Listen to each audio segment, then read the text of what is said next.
Hey, all you Splinterheads. Welcome back. If you're new here, thanks for dropping by. I'm Bronze Dragon. I like to present topics related to Splinterlands and Splinterforge on a weekly basis, sometimes more than once a week, depending upon how much is going on. Welcome to my Saturday morning stand-up.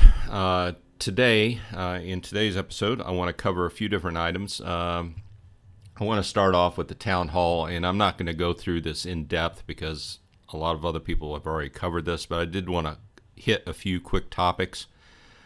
And those topics will be the ECR system changes, rental updates changes, Splinterlands TV, new art for land released, dual Splinter summoners, and discuss a little bit about Splinterforge at the back end of this because, frankly, I didn't play a lot of Splinterlands this week. I didn't really make any moves in Splinterlands as far as card purchases or anything, but I did in Splinterforge. So with that said, let's go ahead and get started. And I have the Town Hall page recap up on the display now, and I'll leave the link in the show notes so you can review it more in depth. But I wanted to spin through this and go over a few items as we scroll down.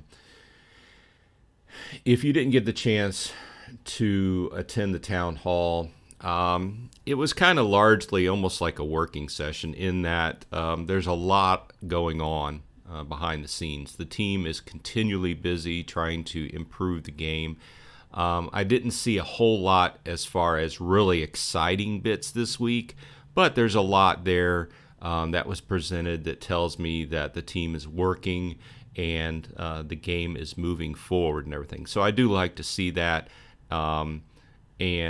Frankly, I think the biggest things that I took away from the meeting this week was, like I just mentioned, but the ECR change, the dual Splinter summoners, and of course, it's always nice to see new art. Lilyfire released last week. You know that if you got one, I did not get one, but they go through and they say that if you're having any issues with that particular card, go ahead and report them. And then they leave a link to see the. This isn't really related to Lilyfire, but if you have an issue as far as you don't get to see or you want to go back and see what your rewards were, we'll go over here. You go to your main page. Let's see here. Go up to this chest window here, go under details, and then you can click up here to the right, show last season's rewards. And if you click on that, then you can go through and you can open your chests again or reveal all and show what you made last season. If for some reason there's delay in the blockchain or I don't know, for some reason you want to go back and check it out, you can do that. So then they go over, well, this is the wrong page. Okay, so then they talked about the update on Tuesday, which will be the 7th, about the season rentals. You can now rent your cards out or rent cards from other people for a full season. And they go through the details of that. Basically, this allows people to rent cards. You say, hey, these are the cards I need for the season. I don't want to have to worry about somebody pulling them off the market out of my card deck in mid-season to reprice them. Then you don't have to worry about that anymore. You can rent them out for the full season.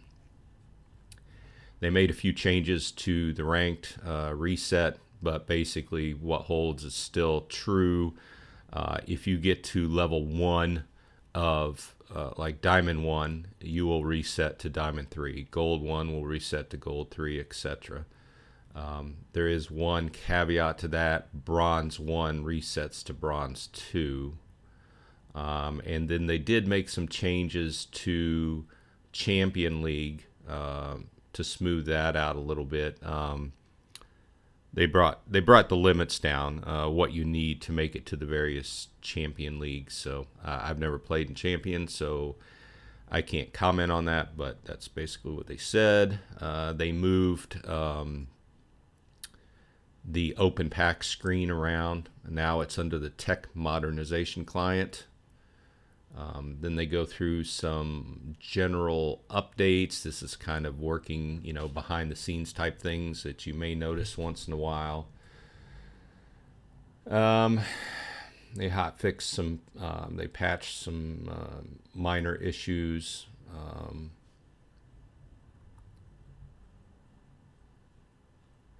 Okay, so this is the first big item I got, multicolored summoners. And at the bottom of this document, we'll have some kind of artwork. But this kind of harkens back to, like, if you played Magic the Gathering, multicolored lands, where you can add multiple colors to your hand. This is kind of exciting. I mean, it will give you some variety instead of just playing one splinter or playing dragon with two splinters. So I would expect that after balancing issues or balancing testing, that the two color summoners would not have as powerful buffs as the straight color summoners, due to the fact that just in and of itself, being able to play two colors is a buff in and of itself, so we'll look forward to that. That's coming down the road. They go into big focus on new player experience, and we've talked about all these changes that are coming. Basically, it's something that's needed to be worked on. Basically, help people out that are new to the game and kind of focus them along and give them a little bit of help. Season rentals, we talked about that. Here's the other big item that I wanted to talk about, the replacement for the ECR system. It's not immediate. I mean, it's not coming this week, but it's coming down the road. But we've talked about this before. They're taking the ECR out, and they're basically just going to a very straightforward 1 point, 1 battle. You have so many points per day. You can do so many battles. That's it. Very easy to understand. A lot easier than the ECR system, etc. I agree with them. So pretty straightforward. They talked about land, the various phases. They're moving ahead with that. The starter packages will be available in March during phase 1, and you will need some DEC or DECB for those packages if you're a landholder, so beware of that. I won't read all this. You can go back and read it if you're interested in it. I just want to hit the highlights. Marketing. What I wanted to talk about with the marketing and the Splinterlands TV is they have what's going on is called Monster March. And if you're interested, watch Splinterlands TV, and they're giving away a lot of stuff, basically. They're giving away a lot of cards. So if you need some cards, if you have time to spare and you want to throw Splinterlands TV up, it's good to go. They're putting a lot of marketing push into the Splinterlands TV team, and it seems to me that the team is doing a good job. I don't have a lot of time during the day to partake, but when I do have a little bit of time, I'll throw it up and listen. But they do have a lot of giveaways going on during March. So that's that. New tournaments. Weirdbeard's always pushing new tournaments. I like to see new tournaments. That means they're thinking of new things. I don't partake in tournaments a whole lot, but for those that do, pay attention to that. Here we go with Creative from Nate, one of my favorite sections because I always like to see new art. Obviously, these aren't specific characters, but it does show you that they are putting them out there and thinking about them and possibly getting them into a little bit of testing. So you can see the various color combinations. The other nice thing, as far as the art goes, is they threw up some. They continue to work on the art for the land, and it continues to get more granular, right? So it started out from the top down, and now it's getting more granular. And as we move along in the various land stages, you can see that they are adding new art depending upon exactly what you are doing, with your house or whatever it happens to be. More artwork for community voting and various artwork for different things. This is good. And they teased a little bit of a possible rebellion frame. And then they talk about Splinterlands TV. So there was not a whole lot exciting in the town hall this week, but I did want to mention those items. Now, I said at the top of the show that I had been playing a lot of Splinterforge, and this is true. Most of my extra time this week has went into Splinterforge. Now, in Splinterforge, if you do not play, the big thing this week was that the in-game store went live. Okay. Now, before this, the last few weeks that the game's been live, people have been relegated to buying and selling on a channel on their Discord, which was hit and miss. I mean, mostly, from what I saw, it was all good purchases, but there were scammers out there. So the in-game store went live, and really it's not exactly in Splinterforge itself, but it's in Splex. Okay. So you can go to Splex, go up to Market, go up to Splinterforge Market, and it works very similar to how the Splinterlands Market works. You can do your sorting here on the right. I did test it this week. It does work on mobile.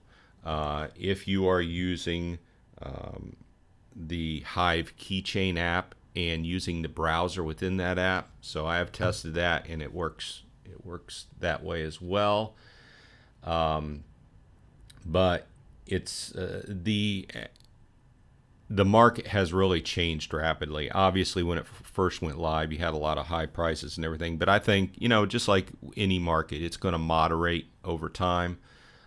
So like we can go in here, and one of the hot items, boots are always hot items. Okay, so if you haven't played Splinterforge much, a lot of how you do is about how much speed you have, and boots is one of the items that adds speed, so obviously it's a very popular item. So we can go and display down by elite boots and go to buy. Looks like they are right around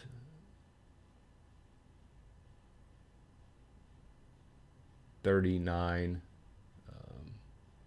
That's for 11 BCX copy. So for a single copy, we're still looking at about 42,000 Forge, which it displays it both in US dollars and in Forge. So Forge is continually to fluctuate, just like any cryptocurrency, right? But you do have to have your Forge in your Splinterforge account ready to buy if you're going to purchase something. And if you want to purchase something, just go over here and add it to your cart. And then over to the far right, took me a few minutes to figure out where this went, but it will update your cart over here to the far right, and you can click on that and go ahead and check out and do your purchase. And then you don't have to transfer it. It will automatically be added to your in-game cards, and you'll have it to use. Okay. So if you were with me last week, you can see that I've been working on my character, and this week I did some equipment upgrades, as well as I bought a ring. I wanted to have one of these Nartor rings. This is one of those limited production items, and as far as I know, they've stated that all the rings that have been printed, that's all. I mean, there's no more rings to be printed. This was the pre-sale giveaway, and I wanted to get in on one because the ring adds speed. As you can see, just a level 1 ring will give you 3 speed Plus, it will give you 2 slots for gems, which I happen to have armor gems in there right now.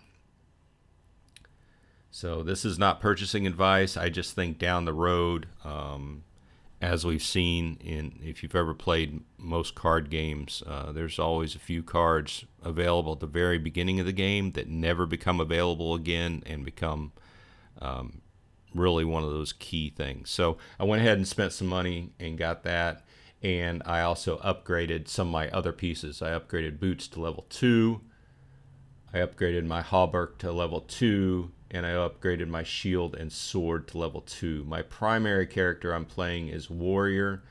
I would like to buff up my ranger. Over the last few weeks, they've also made a good change in that you don't have to continually flip your armor around. You can keep one piece of armor applied on multiple characters at one time. The thing with this character is I still need a better bow. So, but bows are pricey. So with that said, I'm going to go ahead and cut this off before this gets too long, because I could sit here and talk all day. I appreciate everyone for stopping by. I do like to end the game with a pack opening, just for the heck of it. See what we got. I believe I got a pack. Yes, I got a pack this week in one of my chests, so we'll go ahead and open a pack. See what I got.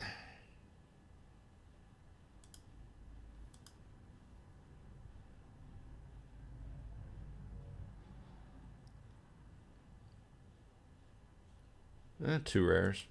It's better than just a plain old pack. Nice, Akelia. I'll take that. And a Mycelic Slip Spawn, also a very good card. While we're here, I did want to mention, and I almost forgot, if you haven't heard, if you've been living under a rock and you're playing Splinterlands, we're getting to the end of the packs. We're getting to the end of the Chaos Legion packs. It looks like we have 290,000 and change left. So if you've been listening to the Town Hall or to Aggie at any point, this has been a very big topic. Once they're gone, and they still have the end of sale leaderboards going. So obviously the big dogs are competing for that free land. As you can see, I've bought 0 additional. So I'm pretty much where I need to be as far as buying packs. So with that said, I hope everyone where you are is happy and healthy, and I will see you on the flip side.